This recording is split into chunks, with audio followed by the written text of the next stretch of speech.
अशी नवनवीन कीर्तने व प्रवचने ऐकण्यासाठी आमच्या चॅनलला लाईक, शेअर व सबस्क्राईब करा.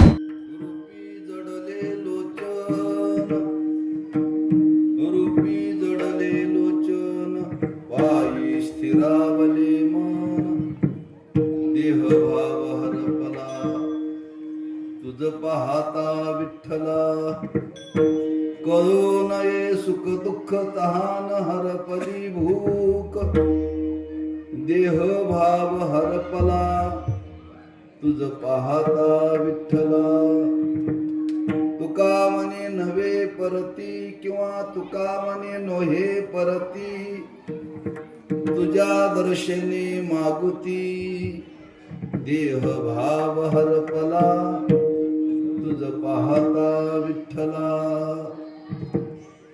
पांडुरंगा करो प्रथम नमन दुसरे चरण संतांचिया त्यांच्या कृपादाने कथेचा विस्तारू बाबाजी सद्गुरु दास तुका नमो ज्ञानेश्वरा निवृत्ती उदारा सोपान देवा नमो मुक्ताबाई त्रिभुवन पावनी आद्यत्रे जननी देवाची नमो सद्गुरु तुकया ज्ञान दीपा नमो सद्गुरु सच्चिदानंद रूपा नमो सद्गुरु भक्त कल्याण मूर्ती नमो सद्गुरु भास्करा पूर्ण कीर्ती महायोग पीठे तटे भीमरथ्या परम पुंडरीकाय दातुं मुनींद्रैः समागत्य तिष्ठन्तमानन्दकन्दं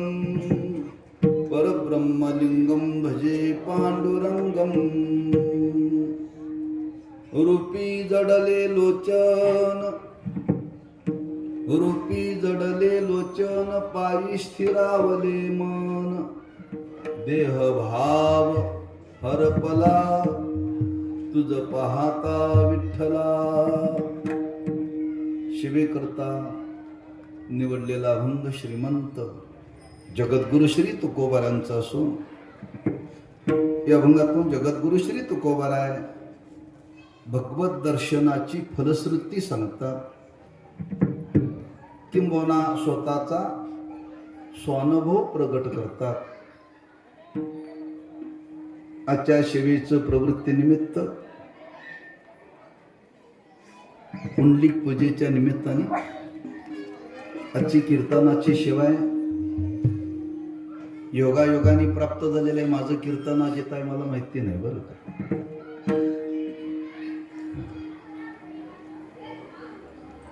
पण त्याला योग म्हणतात. माहिती नसणं यालाच योग म्हणतात बरं का. माहिती असणं याला योग म्हणत नाहीत, लक्षात ठेवा. म्हणून योगायोगाने आता सेवेचा योग आहे. तेव्हा आपल्या वारकरी संप्रदायामध्ये वारीचं महत्व सांगितलेलं आहे. आणि वारीचं महत्व सांगत असताना त्या पंढरी क्षेत्रामध्ये गेल्यानंतर चंद्रभागेचं स्नान केलं पाहिजे.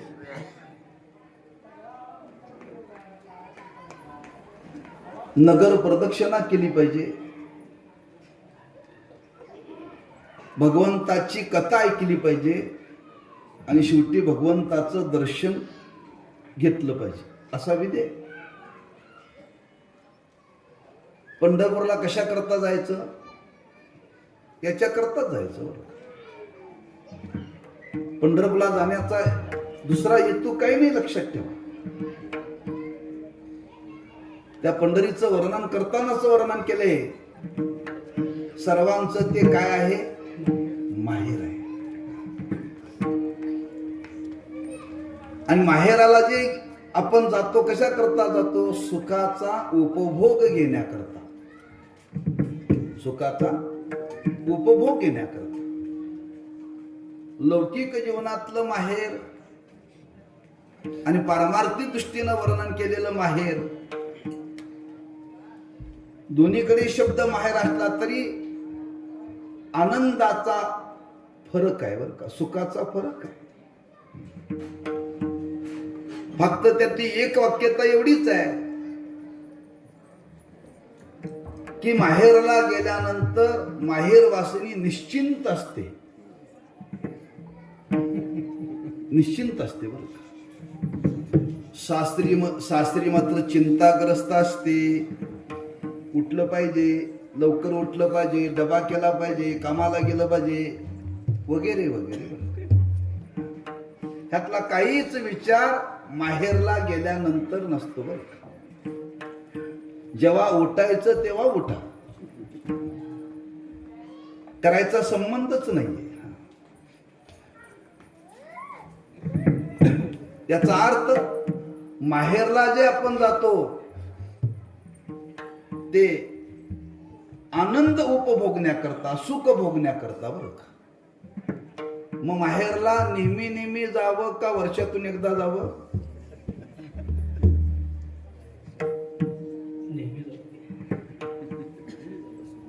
नेहमी जाण्याने माहेरचा आनंद मिळत नाही. ठराविक कालाला जावं. जाईन गे माये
बोलिया.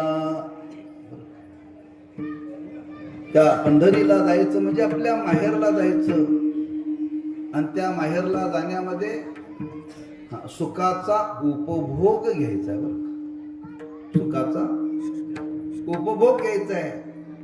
खरी झोप लागते ती माहेरात लागते. खरी झोप लागते ती माहेरामध्ये लागते. का?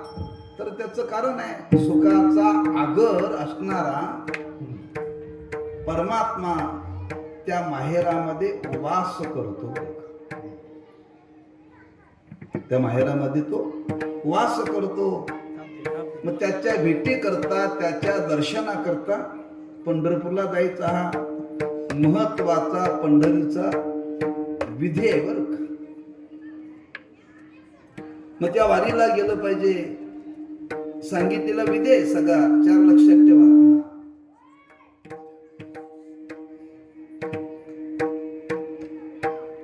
चंद्रभागेचं स्नान, नगर परिक्रमा, त्याची कथा आणि त्याचं दर्शन, 4 विधी सांगितले. हे विधी पंढरपूरला गेल्यानंतर केलेच पाहिजेत बरं का. आणि त्या वारीच्या निमित्ताने आपण गेल्यानंतर हा विधी करावा. जो कोणी वारकरी पंढरीला जाईल त्या वारकऱ्याने हा विधी केलाच पाहिजे बरं का. तो आपले सकल संत हे निष्ठावंत पंढरीचे वारकरी होते बरं का. निष्ठावंत होते वारकरी. किती निष्ठावंत होते? वारी चुको निधी हरी. वारी चुको निधी हरी. विनोदाने आमचे वैकुंठवासी कुंडुस्कर गुरुजी म्हणायचे, वारी चुकून दे हरी. वारी चुकून दे म्हणायचे ते. चुको निधी. वारी कधी जीवनामध्ये ती ना वारीमध्ये खंड पडू नये. आणि तो वारीचा विधी. अशा वारीच्या निमित्ताने संत त्या पंढरीला गेले. आम्ही तुम्हीही पंढरपूरला जातो. त्यांनी वारी केली, पण त्यांच्या वारीच्या जीवनामध्ये वारीचं फल पत्रामध्ये पडलं. आपण वाऱ्या करतोय पण आमचं जवळजवळ वाऱ्यावरतीच चालतंय. वारी सफल झाली पाहिजे. वारी सफल झाली पाहिजे. वारी कधी सफल होईल? त्याचं आत्मत्वाने दर्शन ज्या दिवशी होईल त्या दिवशी वारी सफल. त्या पंढरी क्षेत्रामध्ये गेल्यानंतर आपल्या जीवनामध्ये त्या भगवत दर्शनाचा परिणाम झाला पाहिजे. त्याचं खरं दर्शन झालं पाहिजे. आणि ते कसं दर्शन झालं पाहिजे? त्याला बघितल्यानंतर तो डोळ्यात बसला पाहिजे. त्याला पाहिल्यानंतर डोळ्यामध्ये बसला पाहिजे. लक्षात ठेवा. आम्ही बऱ्याच वस्तू डोळ्याने पाहतो, पण सगळ्याच वस्तू डोळ्यात बसत नाहीत बरं का. डोळ्यात बसत नाही. काही गोष्टी लोकांच्या डोळ्यामध्ये बसतात, पण डोळ्यामध्ये बसावा कोण? देव बसावा बरं का. आता डोळ्यामध्ये देव बसावा म्हणजे डोळे एवढे आणि देव मोठा, तो डोळ्यात कसा काय बसेल? डोळ्यात देव बसावा या शब्दाचा अर्थ की त्या डोळ्याचा, त्या नेत्राचा विषय देव व्हावा. असा व्हावा. तुझ पाहता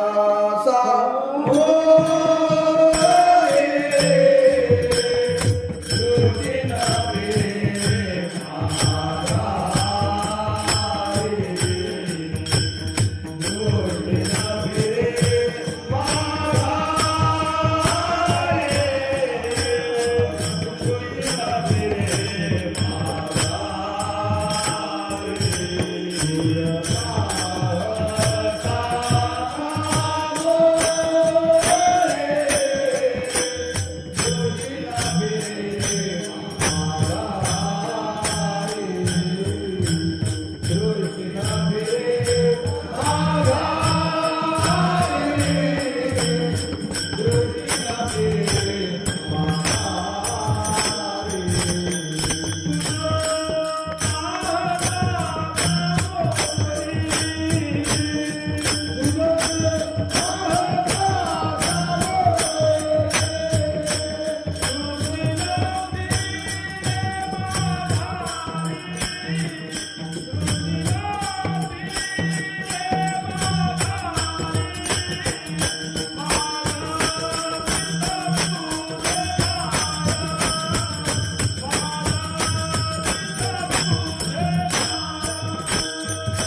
पाहता सामोरी दृष्टी न फिरे माघारी.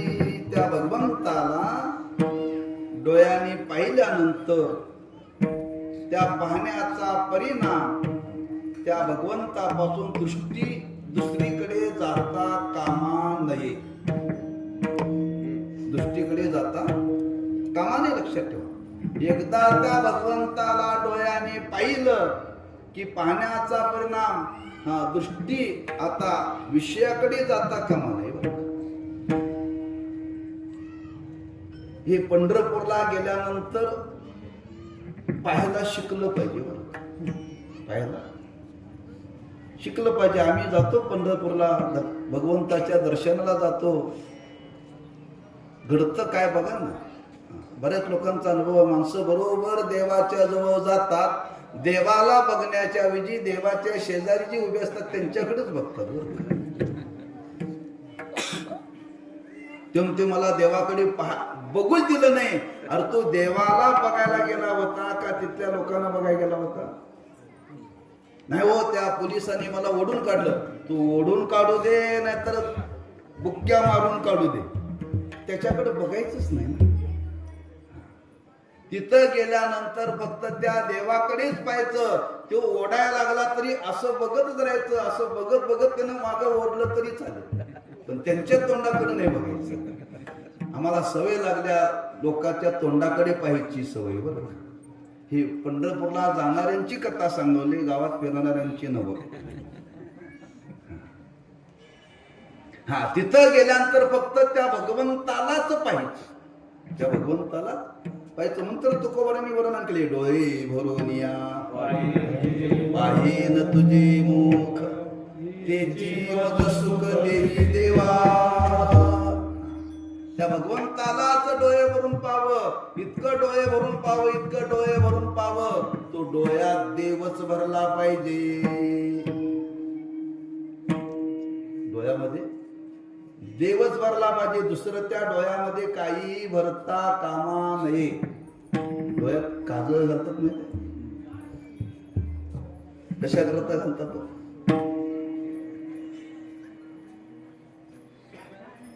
घालणाऱ्याला विचार.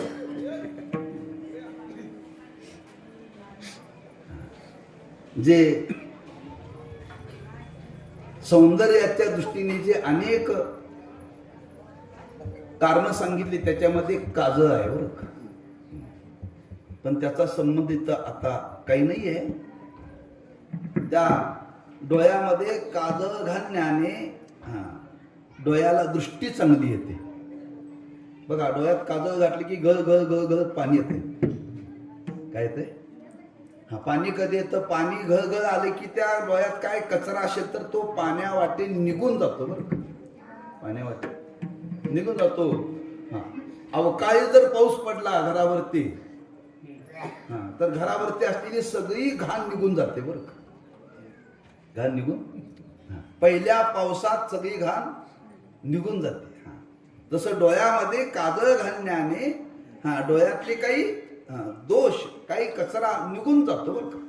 डोळ्याला शीतलता प्राप्त होते. डोळ्याला काही काही मंडळी त्या डोळ्याला एवढं काजळ घालतात की त्या डोळ्यात सगळं काजळ दिसते. मला एवढं सांगायचं होतं.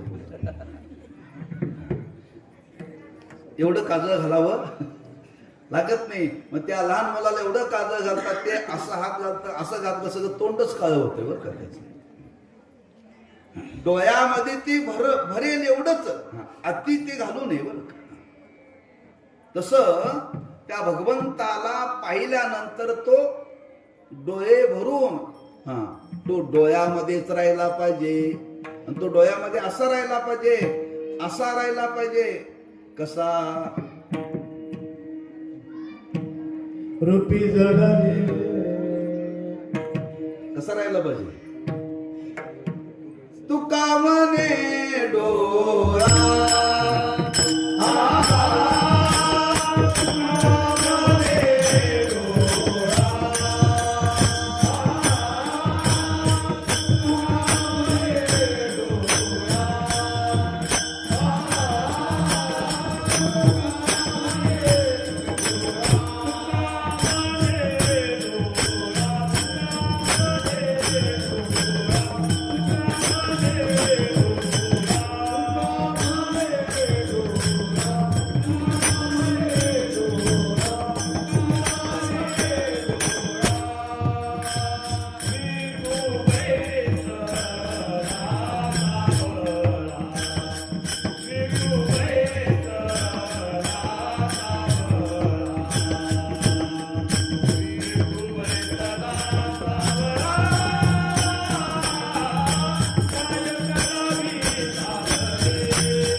त्या भगवत दर्शनातून ही अवस्था जीवनामध्ये प्रत्येकाने प्राप्त केली पाहिजे.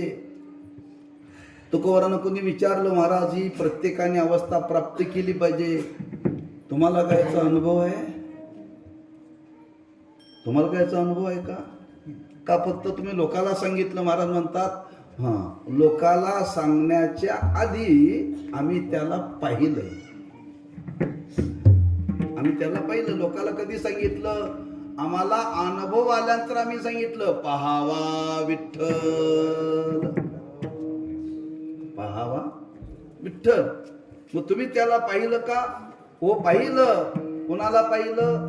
त्या विठ्ठलाला पाहिलं. आणि ज्या विठ्ठलाला पाहिल्यानंतर तुकोबाराय त्या विठ्ठलाच्या समोर उभे राहून सांगतात, हे विठ्ठला मी तुला पाहिलं बरं का. त्या भगवंताच्या समोर सांगतात. त्या भगवंताच्या समोर उभे राहून तुकोबरांचे उद्गार आहेत. त्याच्यामध्ये एक शब्द आहे, तुझ पाहता विठ्ठला. हे विठ्ठला, तुला पाहता, तुला पाहिल्यानंतर काय काय घडलं त्याचं वर्णन तुकोबरांनी केले. कोणाच्या समोर केले? विठ्ठलाच्या समोरच केले, लोकांच्या समोर केलेलं. हा, तुकोबरा त्या पंढरपूरला गेल्यानंतर गाभाऱ्यामध्ये गेलेले आहेत. देवाने तुकोबरा एकटेच आहेत. पूर्वी पूर्वी गर्दी नव्हती. आतासारखी पूर्वी गर्दी नव्हती. निवांत देवाला पाहता येत होतं बरं का. निवांत पाहता येतं. आणि अशा निवांत अवस्थेमध्ये तुकोबरा भगवंताच्या दर्शनाला गेले.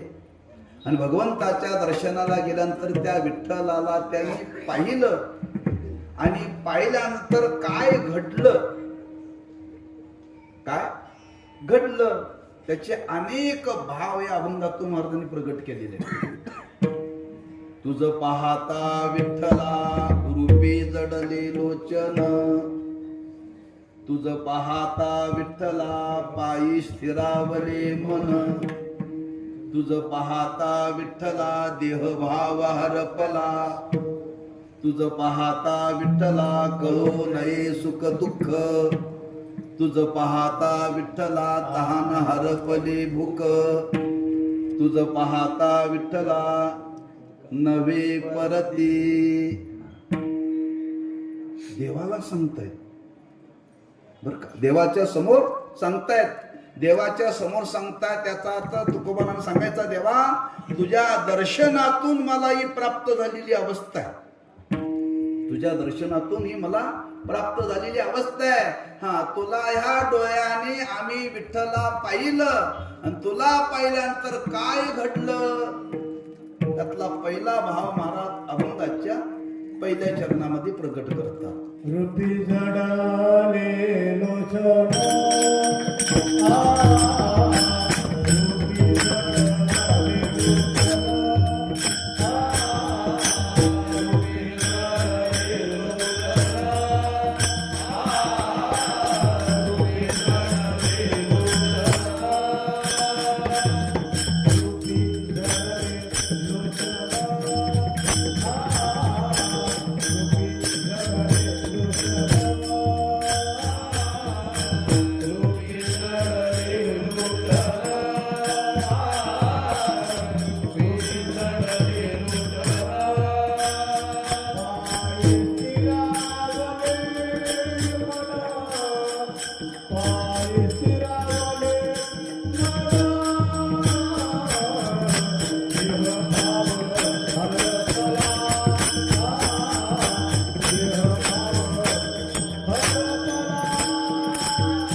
पायी स्थिरावले मन. देव पाहण्याचा विषय आहे का देव वर्णन करण्याचा विषय आहे का देव अनुभवाचा विषय आहे का देव ऐकण्याचा विषय आहे.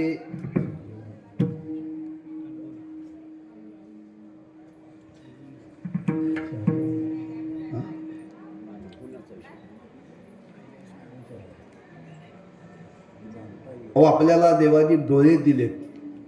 देवानी डोळे दिलेत. कुणाला दिलेत? फक्त माणसालाच दिलेत बरं का. फक्त माणसाला दिलेत. लोक म्हणतील महाराज तुम्ही असं कसं बोलता, कुत्र्याला डोळे नाहीत का, म्हशीला डोळे नाहीत का, कावळ्याला डोळे नाहीत का, वानराला डोळे नाहीत का, अस्वलाला डोळे नाहीत का, वाघाला डोळे नाहीत का. एवढ्या पशु असतील, पक्षी असतील, त्यांना देवाने डोळे दिलेत का नाही? हा, देवाने डोळे दिलेत, पण डोळ्याने काय पाहावं हे ज्ञान दिलेलं नाही. डोळे दिलेत पण डोळ्याने काय पाहावं हे ज्ञान दिलेलं नाही. फक्त देवाने माणसालाच दिलेत, म्हणून माणसाला डोळे दिलेत. फक्त माणसालाच हे ज्ञान आहे, बाकी कोणाला नाही आहे. हा, डोळ्याचा आणि रूपाचा संबंध आहे. रूपाचा सुजाणू डोळा.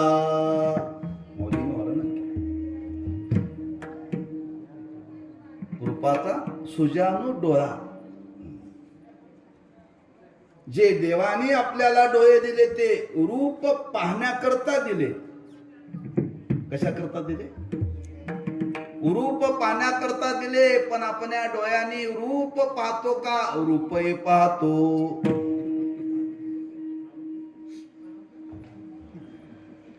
काय पाहतो? रूप या शब्दाचा अर्थ विषय. तुम्हाला कळण्याकरता रुपये रुपये म्हणजे लक्षात येतं लगेच. हो, विषय पाहण्याकरता देवाने डोळे दिलेले नाही, लक्षात ठेवा. ज्यानेही आपल्याला डोळे दिले त्याला पाहण्याकरता डोळे दिले. का? फक्त जगाच्या पाठीवरती एकच रूप आहे, देवालाच खरं रूप आहे. देवालाच खरं रूप आहे. आम्हा तुम्हाला जरी रूप असलं तरी रूप खरं का?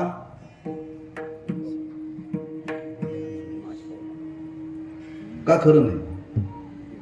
बालपणात आहे ते तारुण्यात नाही, तारुण्यात आहे ते प्रौढपणामध्ये नाही, आणि प्रौढपणामध्ये आहे ते म्हातारपणामध्ये नाही. म्हणून माणसं म्हातारपणी आपलं बालपणी कसं रूप होतं हे पाहता यावं म्हणून फोटो काढून ठेवतात.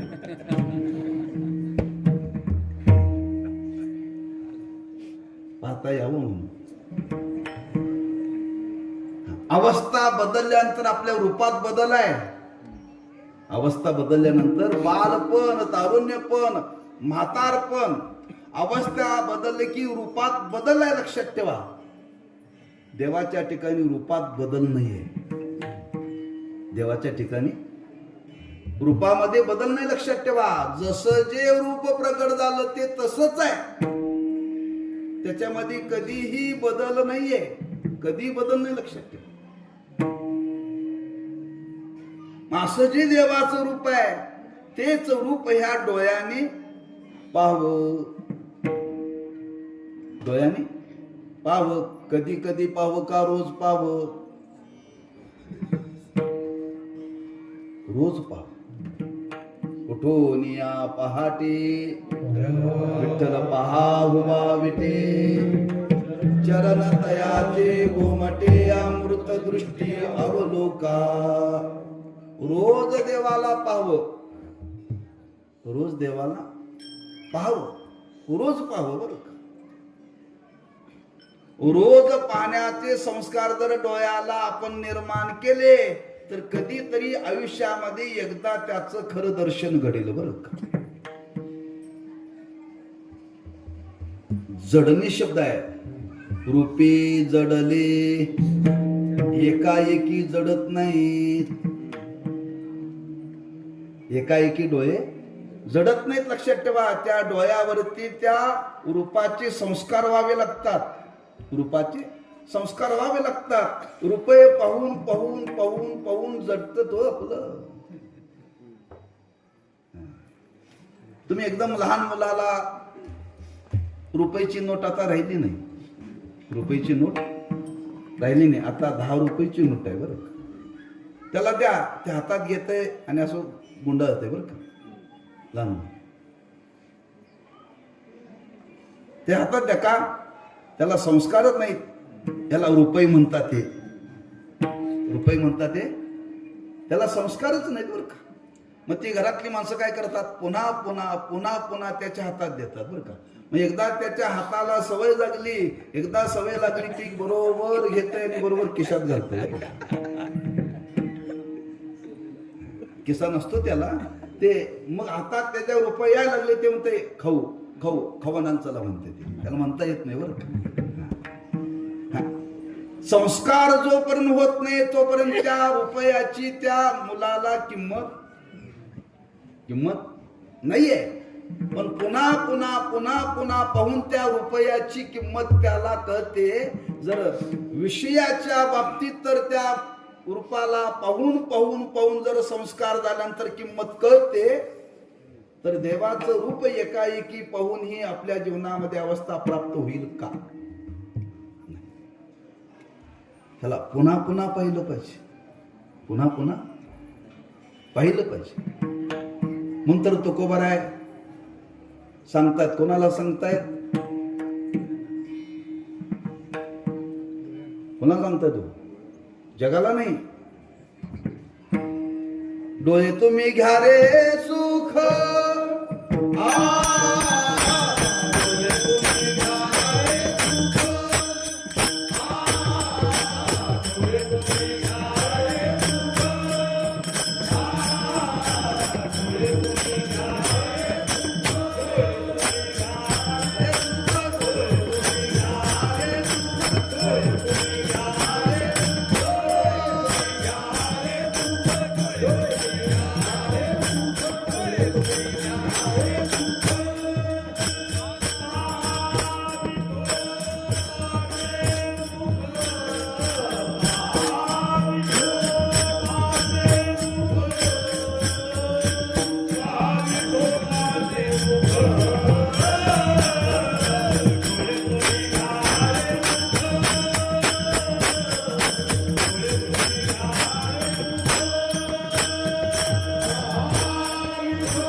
विठोबाचे मुख. एकदा सांगितलं का अनेकदा?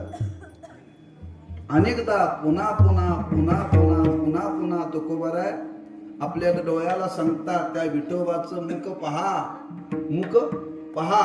आणि मुख पाहता पाहता पाहता एकदा देवाच्या समोर गेले आणि देवाला म्हटले, देवा खरंच हे रूप पाहिल्यानंतर मला असं वाटतं सदा माझे डोळे जडू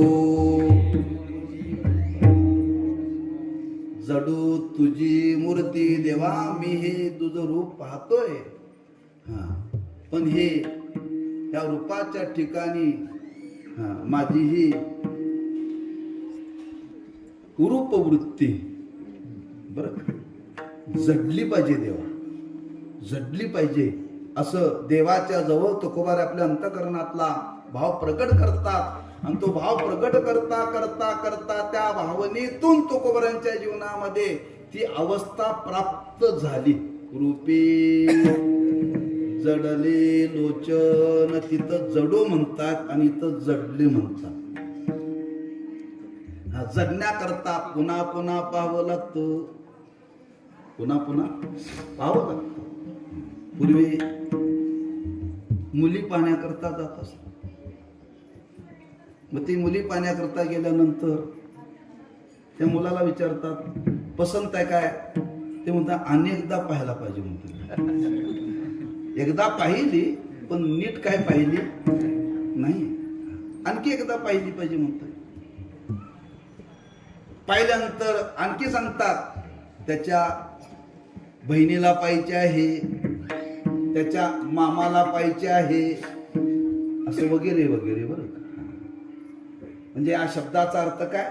एकदा पाहून ते कळत नाही, एकदा पाहून ते कळत नाही. बरं का? म्हणजे व्यवहारामध्ये एखाद्या वस्तूच्या ठिकाणी आपली ही डोळ्याची वृत्ती, त्याला, कारण शास्त्रामध्ये असं वर्णन केलेलं आहे, अंतःकरणच डोळ्याच्या रूपाने बाहेर जातं, अंतःकरणच कानाच्या रूपाने बाहेर जातं, अंतःकरणच रसनेच्या रूपाने बाहेर जातं, अंतःकरणच घ्राणाच्या रूपाने बाहेर जातं, अंतःकरण जातं. बरं का? ही गोलक नुसती गोलक आहे. ते अंतःकरण जाताना त्या अंतःकरणाच्या द्वारे त्याचं ज्ञान होतं, असा संबंध आहे. पंचीकरणामध्ये तो विचार आलेला आहे.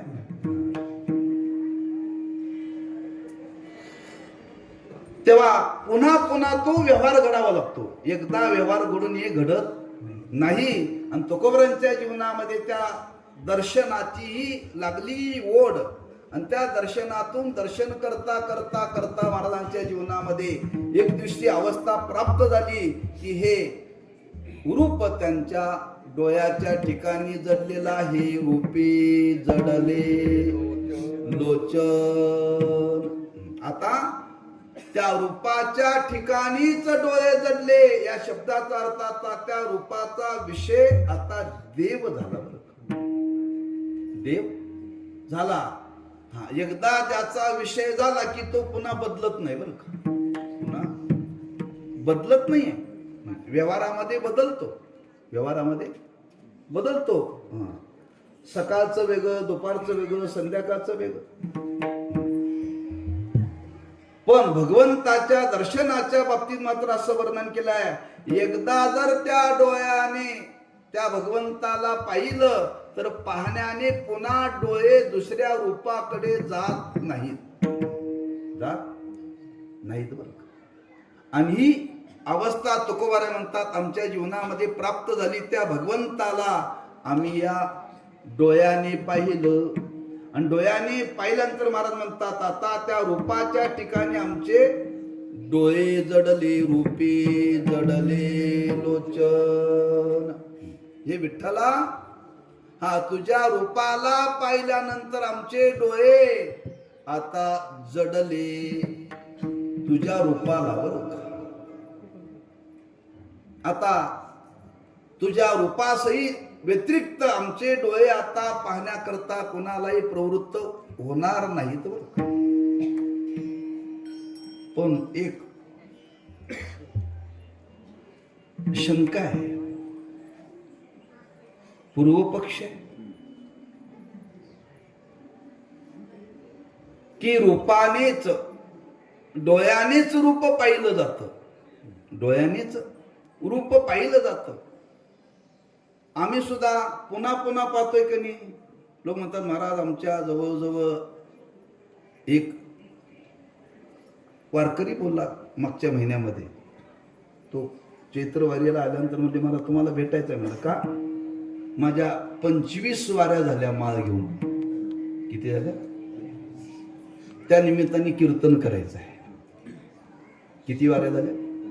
25. मग 25 वाऱ्या झाल्या. 25 वाऱ्या घेऊन तो डोळ्याला बसला का, जडला का? 25 वर्षात 25 दर्शन घेतले असतील की नाही? मग 25 वर्षात 25 वेळा दर्शन झाल्यानंतर तो विषय झाला पाहिजे की नाही? होत नाही. मी 25 वर्षाचं वर्णन केले, काहींची 75 वर्ष झाली. तरी अजून जडलेला का नाही जडलेला? आणि तुकोबारांनाच का त्यांच्या रूपामध्ये हा डोळ्यामध्ये जडला?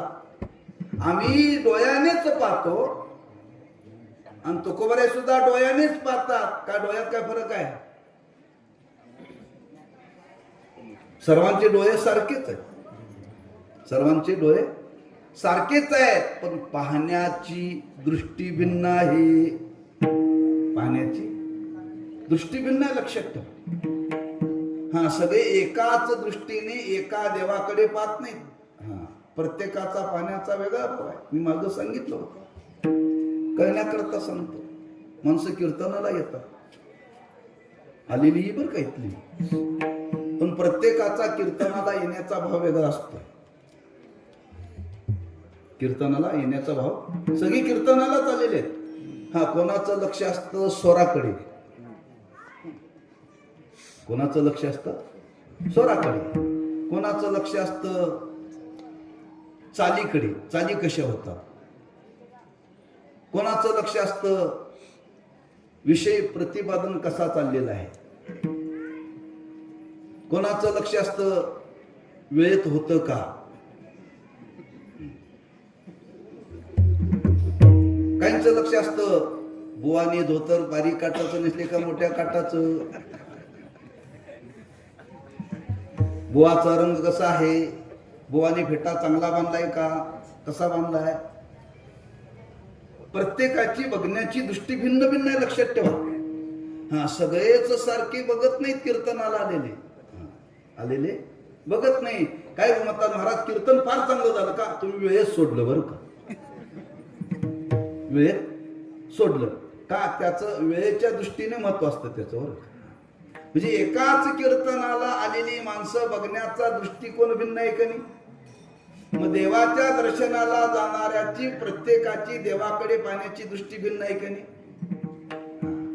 ज्या दृष्टीने देवाकडे पाहायला पाहिजे त्या दृष्टीने देवाकडे आज आम्ही तुम्ही पाहत नाही. देवाकडे पाहण्याकरता जी दृष्टी लागते ती कोणती दृष्टी लागते? त्याच्या अंतःकरणामध्ये रूपासक्ती पाहिजे, रूपासक्ती पाहिजे. खरंच या भूतलावरती हा रूप पाहावं तर देवाचंच पाहावं,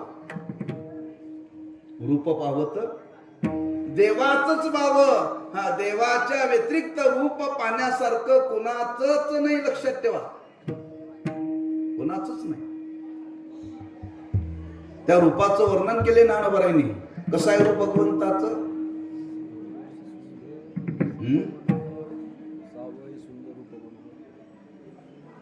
सौभाग्य सुंदर लावण्य आगरू,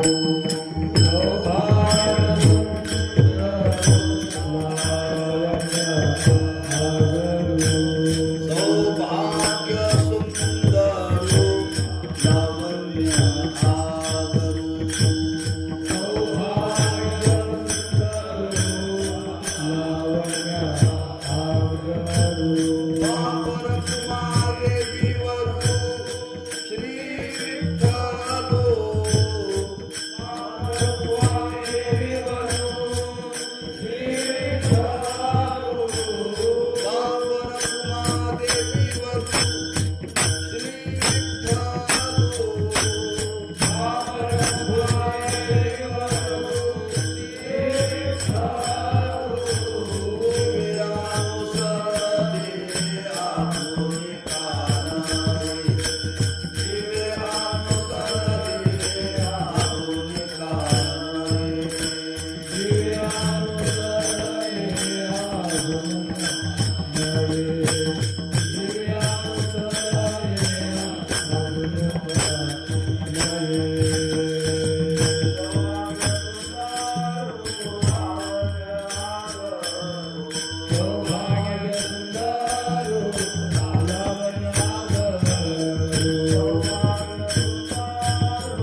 देवीवरू श्री विठ्ठलो.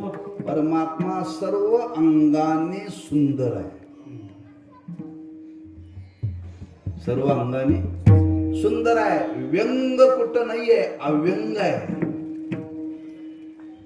मग याचा पण विचार करू केलोय. आमच्या रूपाच्या ठिकाणी सर्व अंगाने सौंदर्य नाही. एकाचं नाक चांगलं असतं पण डोळे चांगले नसतात, डोळे चांगले नसतात, नाक चांगले नसतात, पण गाल फार चांगले असतात, सफरचंदासारखे. काहींचे गालही चांगले नसतात, डोळे चांगले नसतात, नाक चांगलं नसतं, भाळ चांगलं असतं, कपाळ. काही ठिकाणी एक आहे एक नाही. पण भगवंताच्या सौंदर्याचं वर्णन करताना असं वर्णन केले, परमात्मा सर्व अंगाने सुंदर आहे. ही बघणाऱ्याच्या ठिकाणी भावना निर्माण झाली पाहिजे. आणि या भावनेने जर त्या भगवंताकडे जर पाहिलं तर त्या पाहण्यातून होणारा परिणाम आहे बरं. बघण्याची ही दृष्टी, आणि या दृष्टीतून तुकोबाराने त्या भगवंताकडे पाहिलं आणि पाहिल्यानंतर लक्षात आलं की एकच परमात्मा सुंदर आहे. त्याचं रूप इतकं सुंदर आहे, इतकं रूप सुंदर आहे. आता या रूपाच्या व्यतिरिक्त दुसरं रूप पाहण्यासारखं जगामध्ये नाही. अशा भावनेने ज्याने पाहिलं त्याच्याच जीवनामध्ये रूपे जडले लोचन.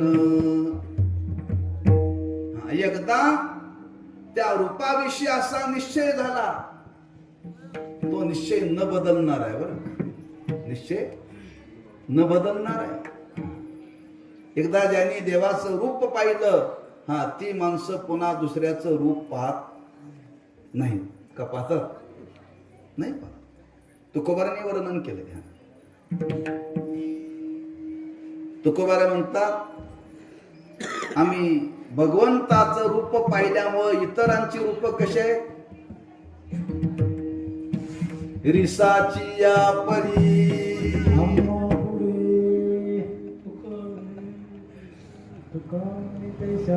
हे एवढं मागं जायचं नाही. हे आंदोलन करतील बसलेले, मोर्चा करतील महिला वर्ग. रिसाची या परी यांना मी म्हटलेलं काहीच कळणार नाही आणि कळू नये ही माझी इच्छा आहे. तुकोबारांनी शब्द वापरलाय, आम्ही त्या भगवंताला पाहिलेलं आहे. आता बाकीची रूप कशी आहेत? रिसाची या परी. रिसाची या परीवर म्हणजे पाहण्याची दृष्टी पहा. आठवलं आपल्याला सांगतो, त्या शुकाचार्यांच्या जीवनामध्ये अप्सरा भेटली. कोण भेटली? अप्सरा भेटली. आणि भेटल्यानंतर ती अप्सरा आपल्या सौंदर्याचं वर्णन करू लागली. कोणासमोर? शुकाचार्यांच्या समोर. आता सौंदर्याच्या बापाला त्यांनी पाहिलेलं होतं, म्हणजे भगवंताला. आणि त्या शुकाचार्याच्या समोर ती अप्सरा आपल्या सौंदर्याचं वर्णन करायला लागली. सौंदर्याचं वर्णन करायला लागली. शुकाचार्याने ऐकून घेतलं, म्हणजे फार चांगलं आहे, म्हणजे हरकत नाही म्हणले. त्या अप्सऱ्याच्या सौंदर्याचं वर्णन ऐकून किंचितही त्यांच्या वृत्तीत मनात बदल झाला नाही. लक्षात ठेवा, काही बदलला ना.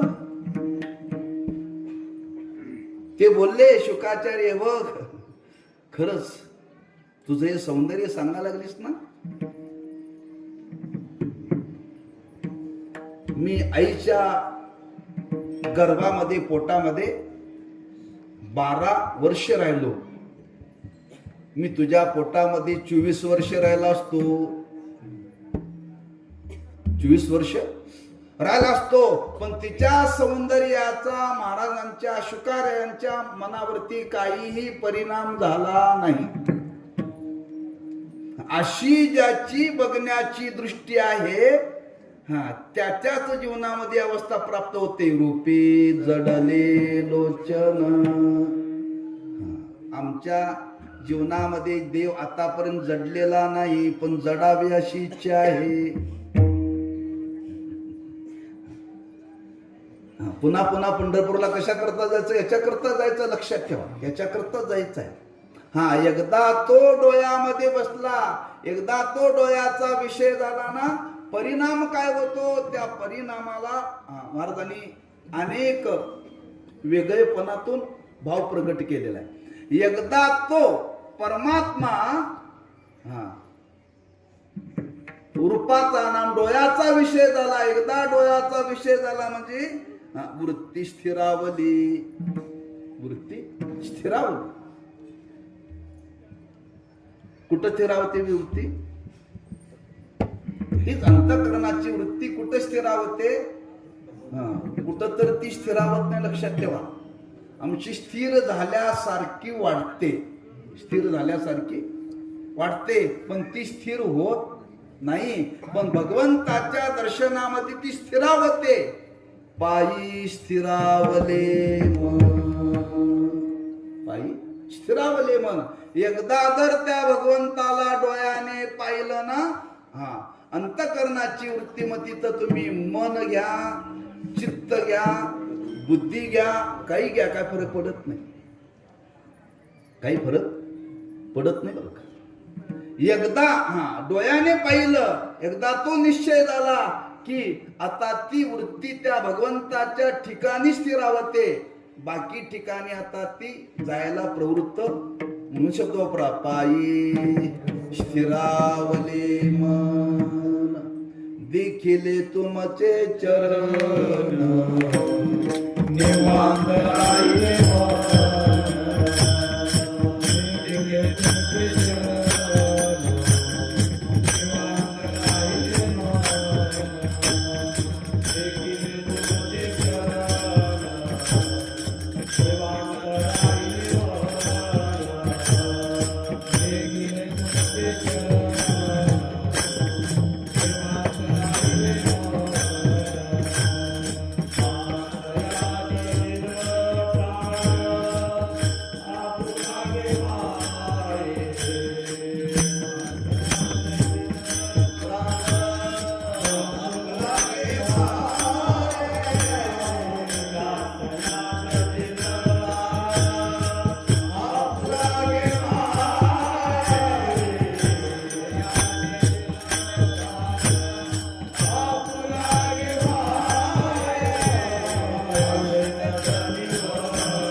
देखिले तुमचे चरण निवांत राहिले मन पायी स्थिरावले.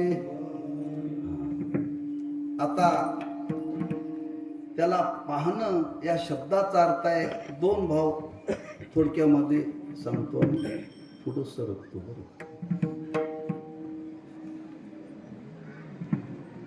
ज्ञान दृष्टीने पाहिलं तर निर्गुणाचा संबंध येतो आणि भाव दृष्टीने पाहिलं तर सगुणाचा संबंध येतो. त्याच्याकडे पाहत असताना ज्ञान दृष्टीने पाहावं का भाव दृष्टीने पाहावं?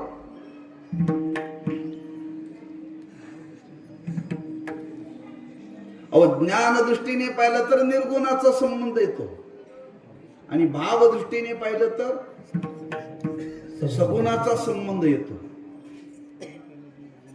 काही लोक भाव दृष्टीने पाहतात तर काही लोक ज्ञान दृष्टीने पाहतात.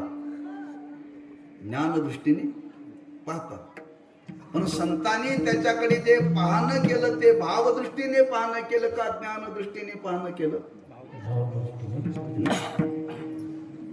भाव दृष्टीने पाहणं तेवढाच आपल्याला इथं संबंध घ्यावा लागेल बरं का. आणि भाव दृष्टीने एकदा त्याला पाहिलं पण त्या पाहण्याच्या भावनेच्या माग मात्र ज्ञान आहे बरं का. त्याच्या माग ज्ञान आहे आणि एकदा खरं ज्ञान झाली की अंतकरण वृत्ती मन स्थिरावत. मन स्थिरावत आणि एकदा मन स्थिरावलं एकदा वृत्ती स्थिरावली ती देहावरती येत नाही. ती देहावरती येत नाही. एकदा वृत्ती जर त्या भगवंताच्या ठिकाणी स्थिरावली तर महाराज म्हणतात पाहणाऱ्याच्या जीवनामध्ये देहभाव शिल्लक राहत नाही. देहभाव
मिक्स आहे.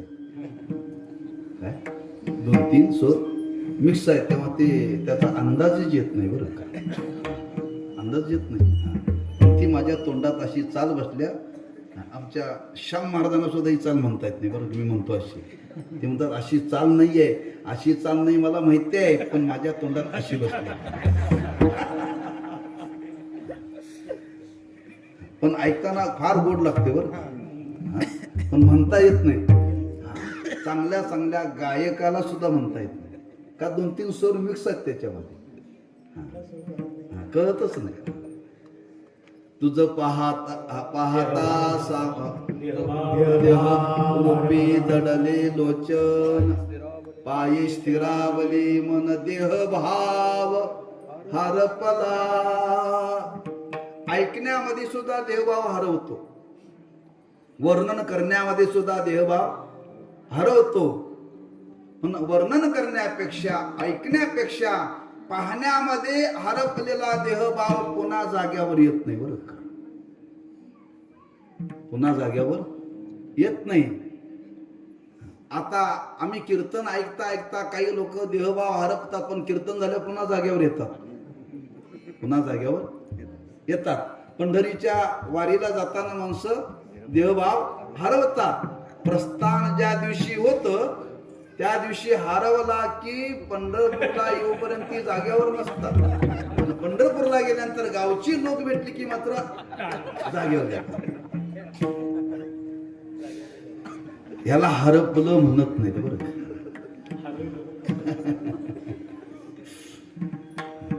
ऐकण्यातून, बोलण्यातून, वर्णन करण्यातून, इथं महाराज दर्शनातून जी प्राप्त होणारी अवस्था आहे, पुन्हा त्याला देहभाव म्हणजे देह तादात्म्य त्याच्या जीवनामध्ये शिल्लक राहत नाही. देह तादात्म्य त्याच्या जीवनामध्ये शिल्लक राहत नाही. देहभाव हरपला तुझ पाहता विठ्ठला नवे नवे स्थिरावले परिणाम कळो नये सुख दुःख का वृत्ती जाग्यावर नाही. त्या सुखही कळत नाही, दुःखही कळत नाही. कळो नये सुख दुःख वृत्ती जाग्यावर नाही, त्याला तहानही कळत नाही, भूकही कळत नाही.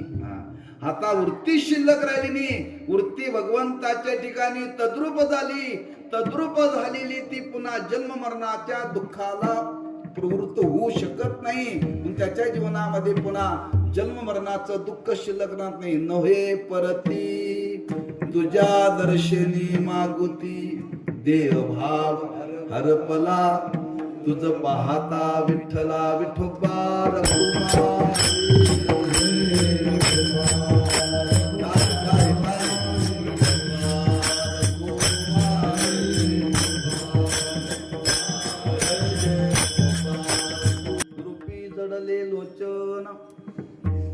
पायी स्थिरावले मन देह भावारपला तुझ पाहता विठ्ठला कळो नये सुख दुःख तहाना हरपली भूक. तुकावने नव्हे परती तुझ्या दर्शने मागुती. भगवत दर्शनाचा परिणाम, भगवत दर्शनाची फलश्रुती सांगतात.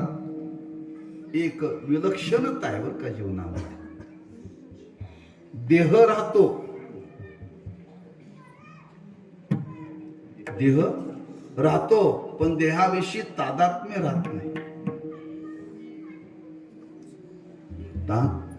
तादात्म्य राहत नाही, लक्षात ठेवा. भगवत दर्शनाचा परिणाम, भगवत दर्शनाने देह तादात्म्य निवृत्त होतं. देह तादात्म्य असेल तर सुख दुःख कळतात. देह तादात्म्य असेल तर सुख दुःख कळतात. माझा सध्या पाय दुखतोय बरं का, मी नाही नादानी कीर्तनाला उभा आहे. आज डॉक्टरला दाखवण्याकरता गेलो. एक्सरे वगैरे काढला डॉक्टरने. म्हणले 4 दिवस उभारू नका आणि 4 दिवस मांडी घालू नका. पण कीर्तनाला येण्याच्या आधीच मला जवळजवळ 3-3.5 तास उभं राहावं लागलं बरं का. आज अशी परीक्षा झाली माझी की आज कधीही मी बेळगावला उभारून येत नाही, आज उभारून आलोय. आमच्या गावातून 2 तास लागतात. 2 तास उभा आहे म्हणजे 2 तास माझं उभं आधी इष्टीतच राहिले बरं का. कीर्तनातलं वेगळं. डॉक्टरला दाखवण्याकरता गेलो, त्या बस स्टॉपवरती उभं राहिलो. 2 तास उभं राहिलो, गाडीच नाही. डॉक्टरने सांगितलं आज उभं राहू नका. उभं हा दवाखान्यात दाखवून मी 12ला बाहेर पडलो, 2 वाजता घरी आलो, 2 तास उभे राहण्यात गेले. 3:30ला बाहेर पडलो, 5:30 पर्यंत उभा राहिलो. माझ्या नंतर एक लेडीज त्या शंखेश्वरला चढली बरं का. मी तिला खुणवलं. माझ्या शेजारची एक बाई उठली, हत्तरगीला उतरली. तिला म्हटलं, बाई माझा पाय दुखायलाय, मला खाली नाही म्हणली. मीच बसणार म्हणली. बस बाई. मी कधी म्हणत नाही कोणाला. त्याला म्हटलं माझा पाय दुखायलाय, मला बसू दे. नाही मीच बसणार. बस. आणि थोडंसं वंटमुरी जवळ आल्यानंतर तिच्या मनात आली, म्हणजे बसा म्हटली. तेवढी एक 15 मिनिटं बसायला.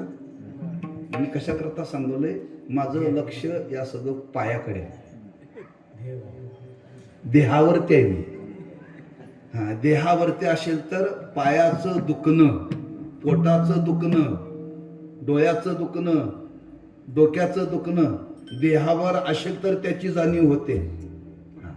देहावर असेल तर त्याची जाणीव होते. ज्याची वृत्तीच आता त्या भगवंताच्या दर्शनाने स्थिरावल्यानंतर महाराज म्हणतात, देहाच्या संबंधाने होणारे सुख दुःख कळू नये. कीर्तनापुरते नव्हे, कायमचीच. ज्या दिवशी दर्शन झालं त्यानंतर त्याच्या आयुष्यामध्ये उरलेला आयुष्याचा जेवढा काळ राहिला तेवढ्या काळामध्ये त्याला सुख दुःखाची जाणीव राहत नाही. ज्या दिवशी दर्शन झालं, दर्शन झाल्यानंतर जो उर्वरित राहिलेला काळ आहे त्याला काय खावं आणि काय प्यावं हे त्याच्या जीवनामध्ये राहत नाही. लक्षात ठेवा. कळू नये सुख दुःख तहान हरपली. तहानही हरपली आणि भूकही हरपली. कायमचीच बर का. आमची कीर्तन होईपर्यंत हरवते हो, पण कायमचीच. नवे महाराज म्हणतात, त्या दर्शनाचा परिणाम देहाशी तादात्म्य राहिलं नाही. देहाशी तादात्म्य राहिलं तर, देहाशी तादात्म्य वृत्तीचं अंतकरणाचं राहिलं तर परिणाम जन्माला यावं लागतं आणि मरावं लागतं. जन्माला यावं लागतं आणि मरावं लागतं. महाराज म्हणतात, आमच्या जीवनामध्ये ती अवस्था आता राहिलीच नाही. नोहे परती तुझ्या दर्शने मागुती, तुका पंढरीशी गेला.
म्हणणं काय आणि तुका पंढरीशी गेला पुन्हा जन्मा नाही आलं का?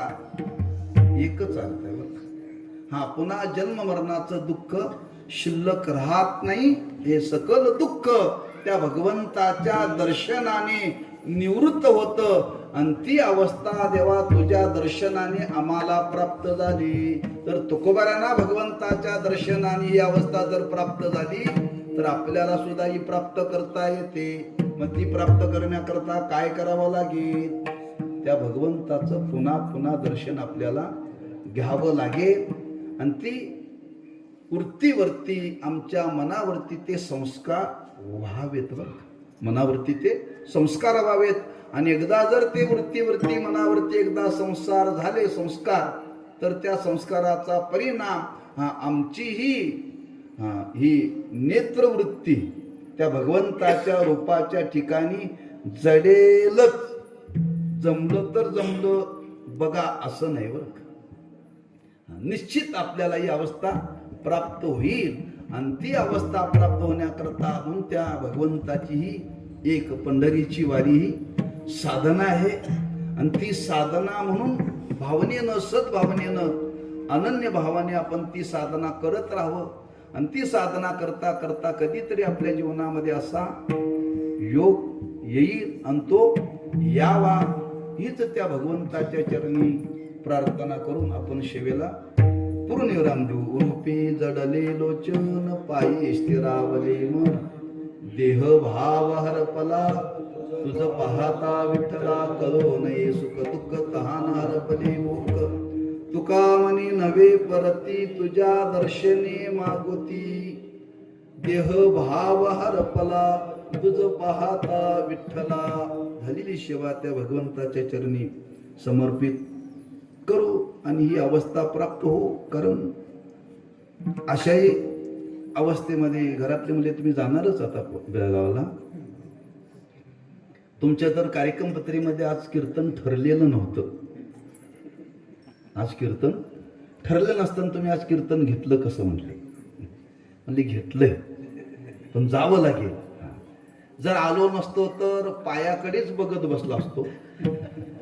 आलो म्हणून तर कमीत कमी मला तासभर का विना पण पायाचा विसर पडला बरं. हा माझं फल आहे.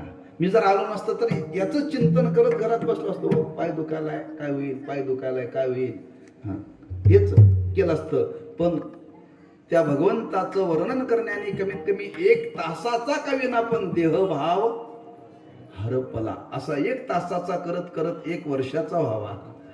1 वर्षाचा होता होता एका आयुष्याचा व्हावा. अशी हळूहळू आमच्या जीवनामध्ये अवस्था प्राप्त व्हावी. हीच भगवंताच्या चरणी त्या निमित्ताने प्रार्थना करायची आहे. ज्यांच्या परिवाराच्या वतीनं हाचा सेवेचा योग आहे. काय नाम आहे त्यांचं?